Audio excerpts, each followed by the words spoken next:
Señores y señores, niños con niñas, vamos a continuar comentando la Ética de Spinoza. Para aquellos que no tengan mucho tiempo de leer, se la voy a resumir en 1, 2, 3, 4, 5 palabras. Pensamiento y extensión, deseo, alegría y tristeza. Eso no les dice nada, por supuesto, no les dice nada, luego hay un desarrollo, pero básicamente vendrían siendo los puntales de la naturaleza anímica del ser humano según el señor Baruch Spinoza. Dice otras cosas interesantes, más allá de sus propias contradicciones, como no deseamos algo porque lo juzguemos bueno, sino que lo juzgamos bueno porque lo deseamos. Disculpen.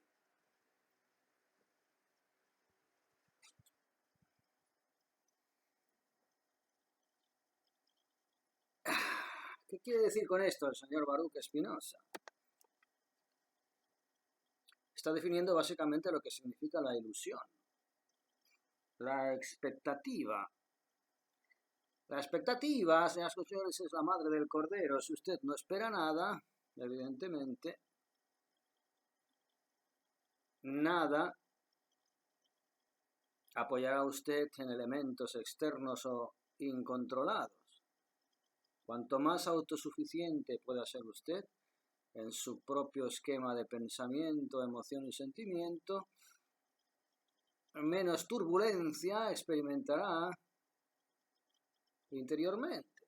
Evidentemente nosotros no somos máquinas, somos seres humanos, tampoco somos dioses, somos seres humanos, estamos interaccionando en un background, en un ambiente al cual estamos sometidos a inputs que después elaboramos y reemitimos al espacio. Es como respirar. Usted respira oxígeno, respira anhídrido carbónico, y esa es la naturaleza, y ese es el ser humano. Y en esos sentidos, cuando Spinoza, que es un sustancialista, un panteísta, racionalista, habla de Dios como todo, como la sustancia primigenia, inicial y última, básicamente lo que les está hablando es de lo que nosotros mismos representamos, incluso como una especie de sucedáneo divino. Esa alquimia del oxígeno y el anhídrido carbónico, por ponerles un ejemplo, es una metáfora bastante ilustrativa, pero cuando dice pues Spinoza que no deseamos algo porque lo juzguemos bueno, está dando por sentado que el deseo y la voluntad van más allá de lo que se presupone conveniente para nuestra propia existencia. El alcohólico desea el chupito de orujo de hierbas o el gin tonic, aún sabiendo que su hígado no lo va a recibir con la misma alegría, con la misma vehemencia. Y sin embargo está escrito. Y sin embargo, ese señor alcoholizado tampoco se va a parar a pensar en el porqué de su vicio, de su hábito, que va sin duda mucho más allá de las excusas que se pueda poner para justificar su vicio. Es que mi padre me pegaba, es que me han echado del trabajo, es que mi mujer me ha abandonado y me ha puesto los cuernos. Detrás de los cuernos, detrás del trabajo y detrás del padre maltratador hay múltiples, infinitos otros factores reverberantes de los cuales el alcohólico en cuestión jamás será consciente. Es en ese sentido en el que Spinoza dice que no podemos ser libres, porque a pesar de que nosotros tomamos decisiones supuestamente en base a una información factible, es decir, yo estoy traumatizado por X experiencia y por lo tanto a partir de ahora me voy a comportar de X otra manera, y sentimos esa ilusión, ese cierto libre albedrío de decir he escarmentado y voy a corregir mi comportamiento. Lo que dice en base Spinoza es que esas premisas que nosotros asimilamos como ensayo y error, causa y efecto, que nos llevan a modificar nuestro comportamiento aparentemente para mejorar nuestro estatus, nuestro estado de vida, no tiene ningún fundamento. Usted no es de temperamento melancólico porque su padre le pegaba cuando era pequeño. Usted es de temperamento melancólico por multitud de factores combinados más allá del espacio y el tiempo de los cuales usted no tiene ni idea. Y cuando hablamos de espacio y tiempo no estamos hablando solamente de pasado, vidas anteriores y todo el rollo este de la reencarnación. Estamos hablando también incluso de dimensiones futuras que teóricamente dentro de nuestro concepto temporal aún no existen, aún no han sucedido y sin embargo están allí. Y sin embargo están allí como un engranaje más de una enorme maquinaria del orden implicado del que hablan los cuánticos. Bien, con esto deja muy claro Spinoza que nosotros no somos dueños de nuestro propio destino, ni tenemos patria ni potestad sobre nuestra propia voluntad, ni tan siquiera sobre nuestros deseos. Usted cree que desea algo que en realidad repele.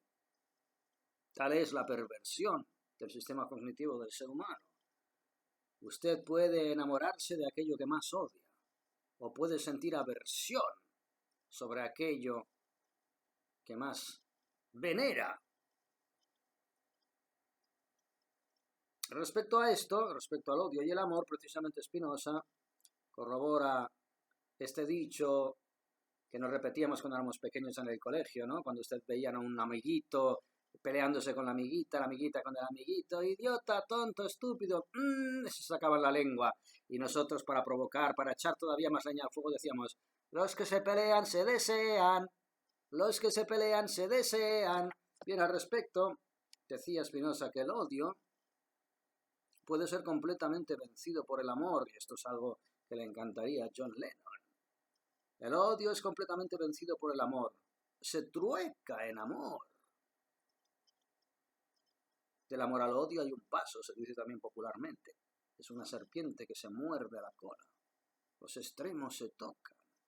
El odio, que es completamente vencido por el amor, se trueca en amor.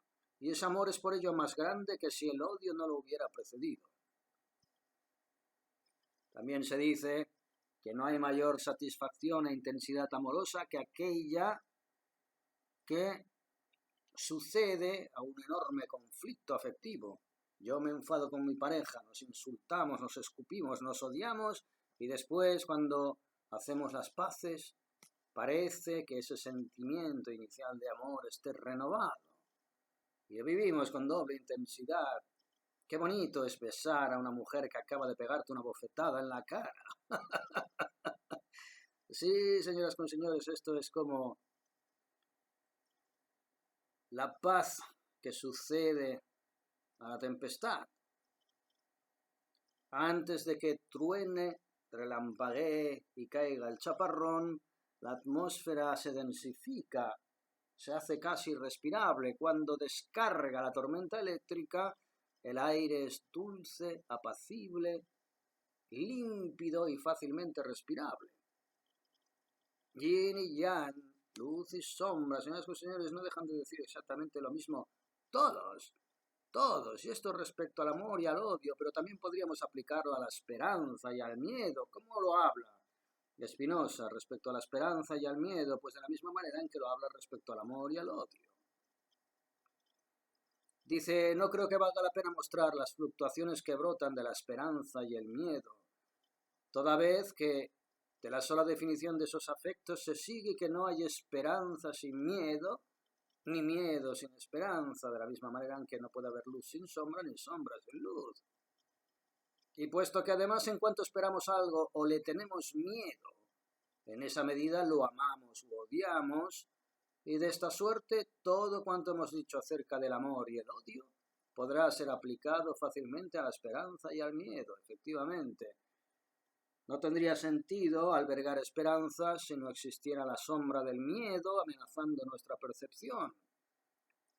Porque albergar una esperanza implica la necesidad de subsanar el temor de que aquello que queremos que suceda no vaya jamás a suceder.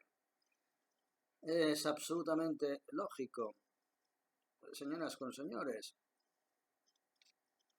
Respecto a la envidia, por ejemplo, 3/4 de lo mismo, todos los sentimientos humanos parece que estén basados en el mismo patrón, en la misma huella dactilar, la misma espiral de Fibonacci.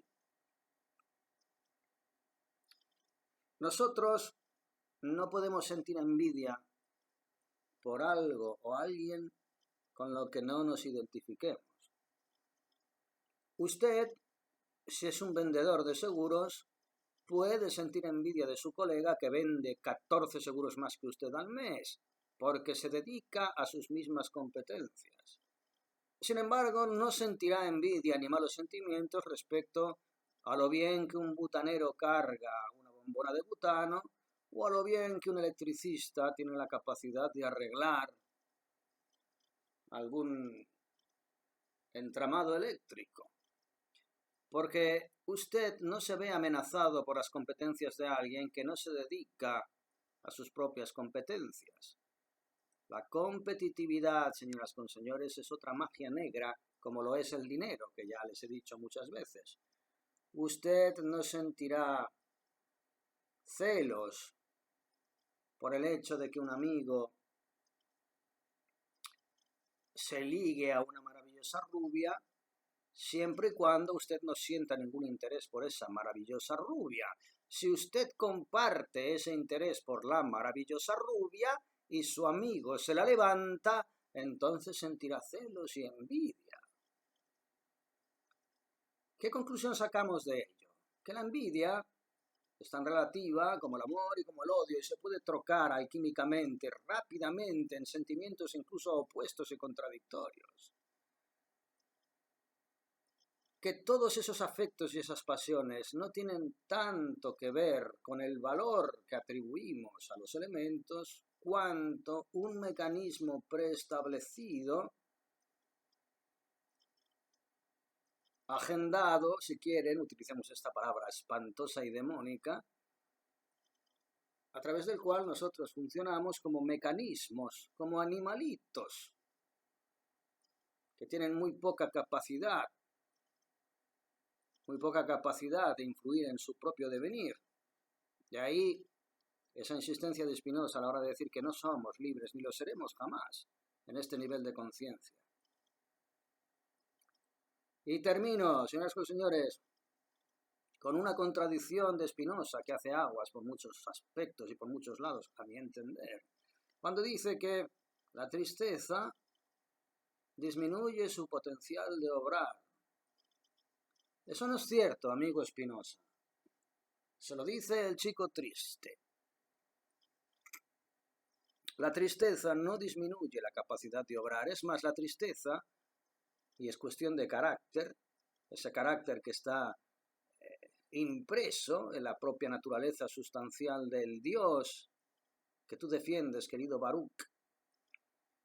La tristeza, de la misma manera en que en otro apartado decías que los mismos objetos, las mismas situaciones pueden suscitar y actuar en los diferentes individuos de manera absolutamente diversa, otra contradicción, cuando tú dices que la tristeza disminuye la capacidad de obrar, deberías, por tu propio dogma, entender que la tristeza en algunos puede ser el combustible que lleve a la tremenda tozudez, a la tremenda cabezonería,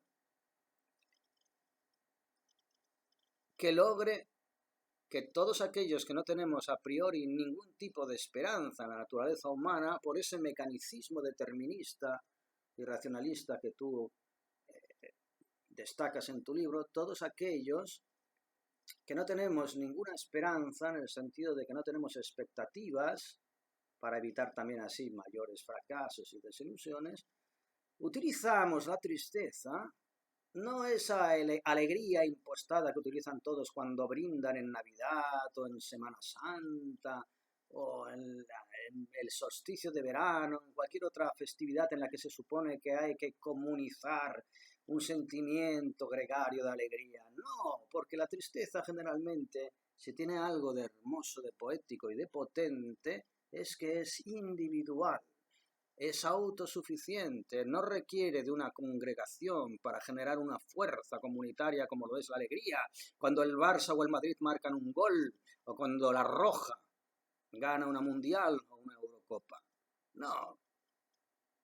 La tristeza puede prescindir de la comunidad, del comunismo mental, de la mente colmena, del colectivismo, tan publicitado por el capitalismo salvaje de control y de vigilancia al que nos estamos viendo abocados, en esa dictadura tecnodigital y ecofascista que nos pretenden imponer.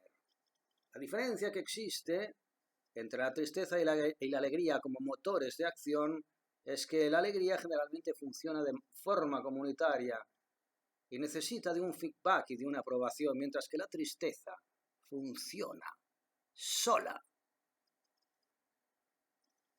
Es como una batería que se autosuministra con un enchufe directamente relacionado con la propia conciencia. Y por ello la tristeza en ese sentido no solamente puede ser, sino que creo, en mi caso, que es muchísimo más poderosa que aquello que tú llamas alegría como sentimiento positivo. La tristeza no es un sentimiento que desactiva la capacidad de actuar, sino más bien todo lo contrario. Es un dispositivo que incluye un piloto automático que le hace absolutamente invulnerable a cualquier condición que le rodee, sea esta favorable o desfavorable. Porque aquel que alimentándose de la tristeza, por alquimia espiritual, la transforma en el combustible que le hace seguir luchando por aquello que piensa que vale la pena luchar, tiene una fuente energética inagotable, cosa que no puede decirse de aquellos que viven de la aprobación ajena, de las circunstancias absolutamente cambiantes de su entorno, verbigracia, aquello que llaman alegría, en contraste a la tristeza. Ergo, no, señor Baruch Espinosa, la tristeza no disminuye la capacidad de acción. Todo aquello que yo he hecho en mi vida, por pequeño que sea, tiene como surgente la tristeza, y no en vano me bautizaron, no es un nombre que yo me puse, sino que fui bautizado como el chico triste y a mucha honra.